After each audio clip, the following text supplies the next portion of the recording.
Bambi was released in 1942 by Walt Disney Animation and is their fifth animated feature and is based on the novel of the same name by Felix Salten. It stars Bobby Stewart, Donnie Dunagan, Hardy Albright, and John Sutherland as Bambi throughout the course of his life, as well as Paula Winslow, Will Wright, and Fred Shields, and many others, with multiple actors and actresses playing various versions of the characters at different ages. And it follows the story of a white-tailed deer named Bambi, who learns of the dangers that plague the forest as he grows into adulthood and makes some friends along the way. Bambi is a film I only reviewed just a few years ago and is a prime example of why I wanted to do these revisited reviews for films I had already talked about in the first place, because I was sadly never happy with that review and always thought I could have done better, and there's several reasons for this, but the main reason being I wanted to truly get across why I love this film as much as I do. Bambi is one of the most important films I will probably ever review on this channel, because it has been a film that has been with me for as long as I can remember. I watched this film countless times as a kid, along with other films such as Toy Story, Pinocchio, and Tarzan. But Bambi was always that truly special one for me. Bambi is so important to me because, as far as I know, this is the first movie I had ever seen, and in my 27 years, it has left a profound impact on me that will never leave. And I never realized how much this film meant to me until only a few years ago when I rewatched it for the first time as an adult. And with that viewing, all the childhood memories started flooding back into me. I won't spend too much time talking about this, but there was a time I had this little golden book of Bambi, and I read that story so much that I could recite it word for word, and I would even tell the story word for word at family gatherings. I was that big into the movie, and eventually there came a time when I stopped watching it. I grew up. I wanted to watch different kinds of movies. But eventually, the time came to watch the film again as an adult, and I have to say, I really needed that viewing. After not seeing the film for so long, I had to come to terms with the fact Bambi never truly left me.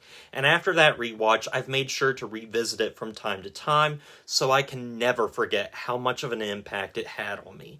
This isn't just me gushing about one of my favorite films from my childhood. This is me gushing about one of my favorite films of all time. But before we get into my thoughts on the film itself, let's do what we always do here and go behind the scenes to see just how this film was made.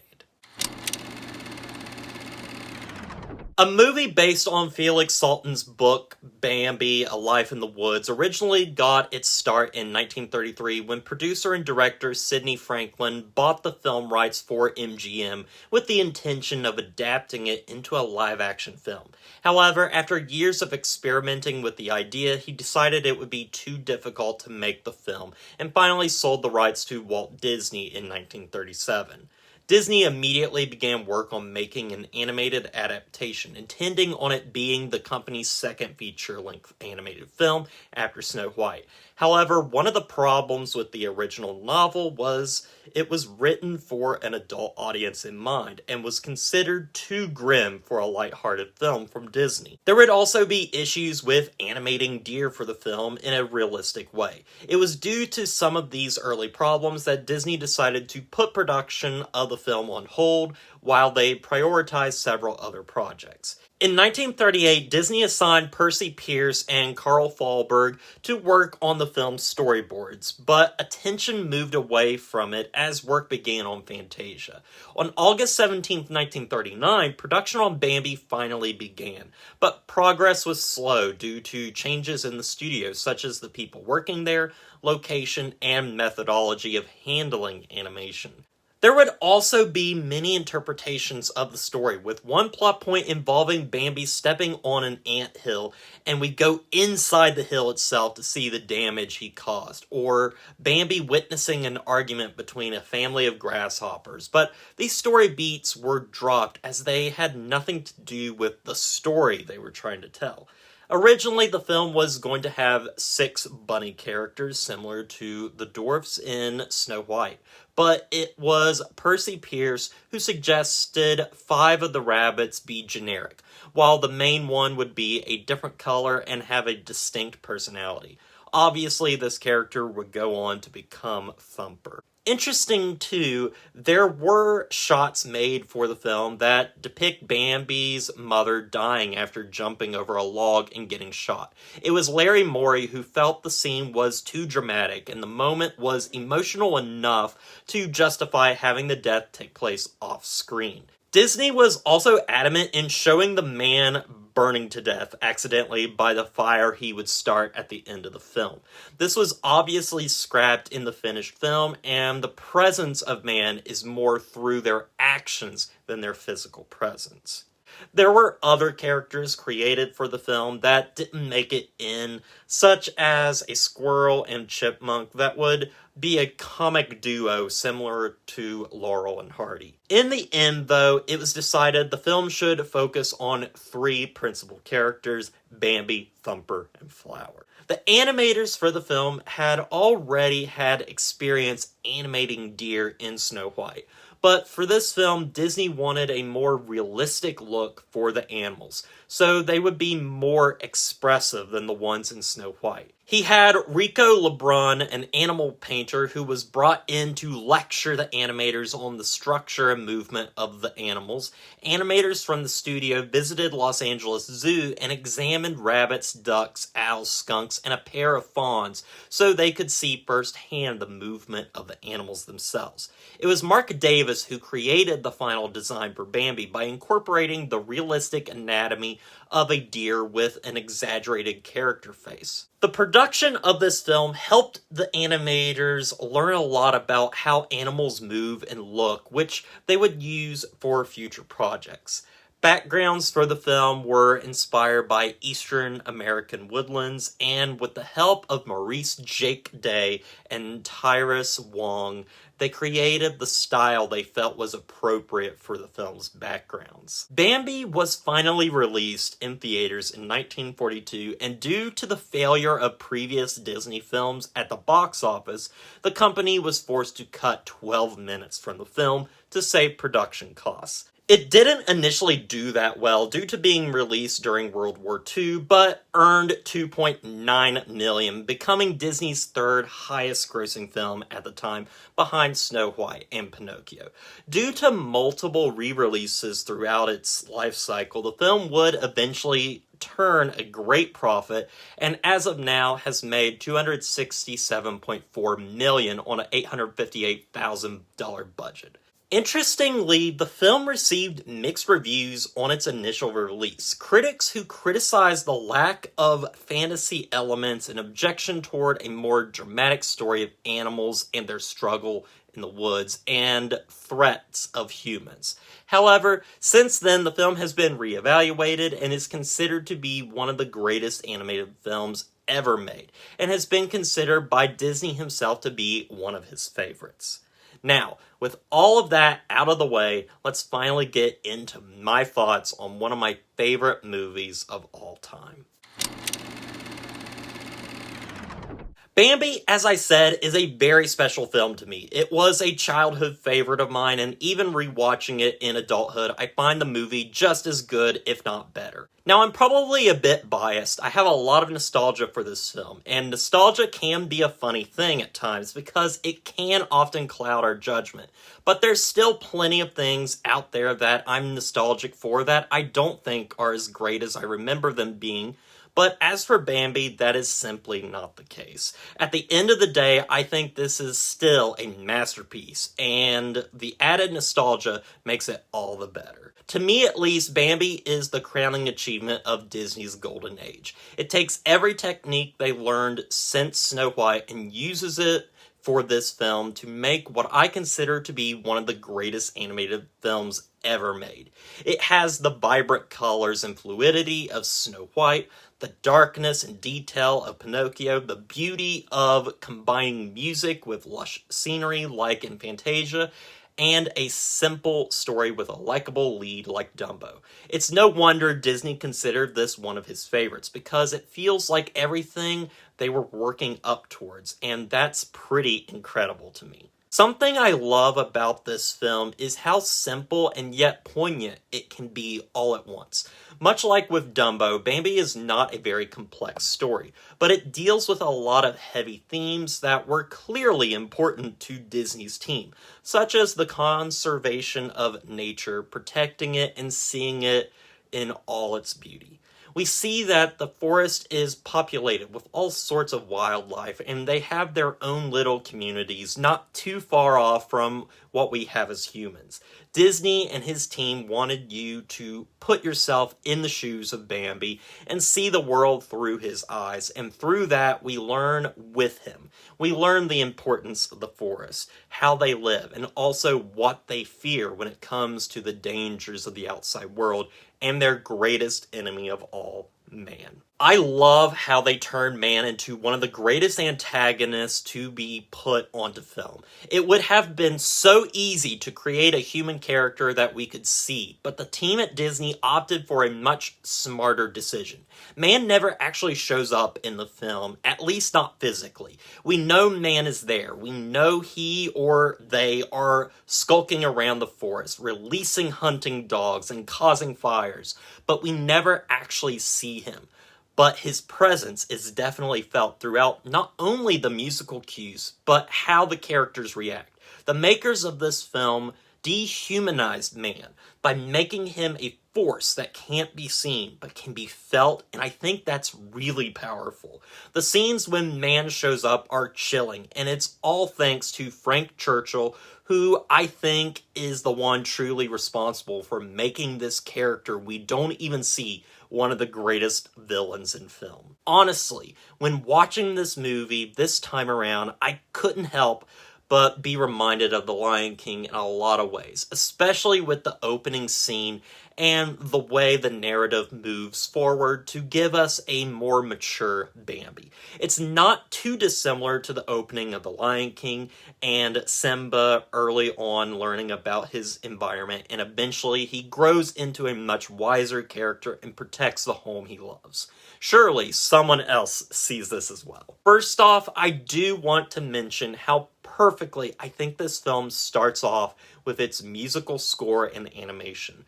The backgrounds look incredible as we move deep into the forest. We see early on just how important this forest will play into the narrative of the film, because it's basically a character in of itself, and the song Love is a Song, sung by Donald Novis, is perfect at setting the more somber tone this film is going for compared to some of the lighter fare earlier Disney films. Then we get this great scene of the forest critters all coming out to see the new prince, Bambi, and right from the start, we see how special Bambi is because of the importance that's placed on his father, who simply goes as the great prince of the forest.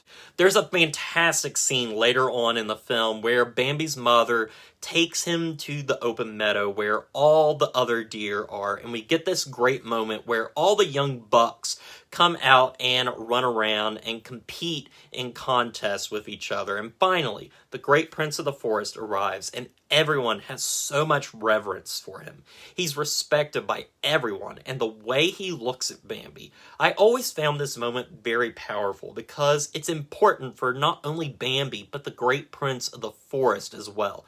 In this moment, he is recognizing his son, and Bambi firsthand sees the power that he holds with just his presence, because not only is the great prince of the forest just someone that they revere, but he's also the oldest and wisest animal in the whole forest. Next, I want to talk a bit about our first and second introduction to man in this film, and just how well these scenes are executed.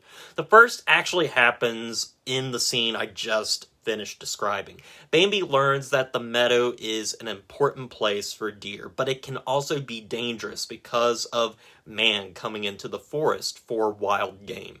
It's then that we get this great moment with that Frank Churchill score coming in, and instantly the tension builds and everyone begins to flee, and the great prince of the forest himself has to guide Bambi out alive. It's here Bambi witnesses the dangers of the forest and how destructive man can be to its beauty. The next moment is, of course, the famous scene where Bambi's mother dies, and the setup for this death is very well done because it happens just after some fun and lighthearted scenes with Bambi, Thumper, and Flower.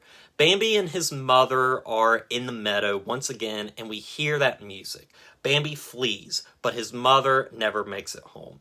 He's left to wander the snowy forest alone, calling out to his mother. And I also have to mention how great the animated snow looks in this. It's layered on top of the animation, and you can just barely make out the characters, as if they are really getting hit hard by the snow. But what follows for me is the real sad moment in this whole very sad moment. The great prince of the forest arrives to take Bambi with him, and he simply tells him, "Your mother can't be with you anymore." And that's it. That's all you need, and the scene is so effective.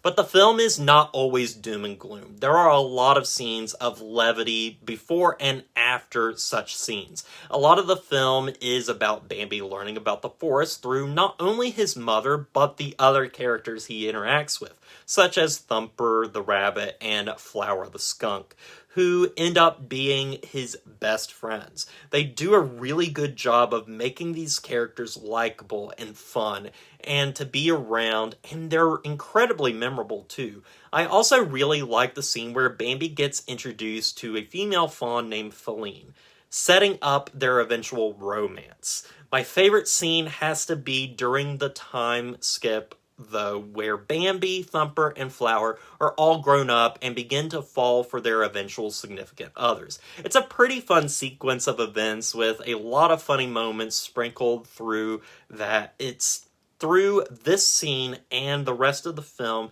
that it occurred to me that Bambi is a film about growing up. We see these characters through many different stages of their life, which is why many of the characters are voiced by different actors throughout the film.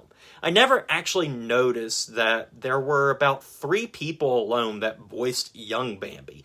It just blends together so seamlessly, I just assumed it was all the same person.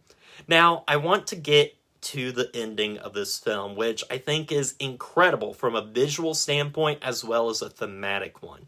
Bambi has grown up. He's living with Feline now, and one day he realizes something is wrong. The birds are fleeing, there's a darkness in the woods, and man has returned once again with guns and fire. We see how quickly a small accidental fire spreads through the encampment where men are, and soon it swallows the entire forest. There's gunfire left and right, and even dogs are sent out and mean to do harm to Feline. I love how they villainize the dogs in this film by giving them small beady black eyes. However, Bambi rescues Feline, and in an attempt to escape himself, he is shot, where he is then rescued by his father, who tells him to get up. I always really liked this moment. The great prince of the forest obviously cares for Bambi, but shows his love and affection in a very different way by being a stern father type rather than a loving one. But you still respect him. Thankfully, though, Bambi gets up and escapes with his father, and we get this beautifully haunting image of the forest just ablaze and being reflected in the river. It's a great example of there being beauty in disaster. I love this finale. I think it amps up the tension so well and ties in all the themes the film has been focusing on throughout the film and pays them all off here. But we're not done yet, because though the forest has been burnt, life still goes on. There's this wonderful moment where we see the beauty coming out of the destruction. Burnt trees are all around, but yet there's still fresh green grass growing, and with that comes new life, as well as everyone coming to the thicket to witness Feline's twin fawns. It makes the whole film wrap up full circle, and we get one of my favorite final shots for a film period. Matched beautifully with the main theme of the song as Bambi and the Great Prince of the Forest stand together on top of a hill looking down at Bambi's children. Then slowly, the Great Prince sinks back into the forest, leaving Bambi alone, as if saying his time has ended, and now it's Bambi's turn to watch over the forest and his new family. It's an absolutely powerful gut punch of an ending that manages to always bring a tear to my eye every time I watch it. Lastly, though, I want to bring up the music yet again for this film. The score as well as the songs themselves. Larry Morey was the man behind the lyrics for the songs, and each one I believe to be very memorable, and Love Is a Song is a powerful track that for me is just as good, if a bit less memorable, than Pinocchio's When You Wish Upon a Star. Bambi for me is an absolute masterpiece. It has wonderful characters, a good message, and is powerfully told through animation. It's one of the best looking films I've ever seen and brings back a lot of fond memories from my childhood. It's a film that was there for me when I was a kid, and it's still a film that's with me even as I get older. This is a perfect film, one of the best, and I'm glad I got a second chance to talk about this film again on the channel, because it really does mean a lot to me, and it's one of my personal favorites. So, with all that said, I'm gonna give Bambi a 10 out of 10. Hey guys, I want to thank you for watching this review. This is one I could literally talk about all day, so I hope I didn't bore you too much gushing about it, but what do you think of Bambi? Let me know in the comments section below, and as always, don't forget to like, comment, and subscribe to the channel, and stay positive.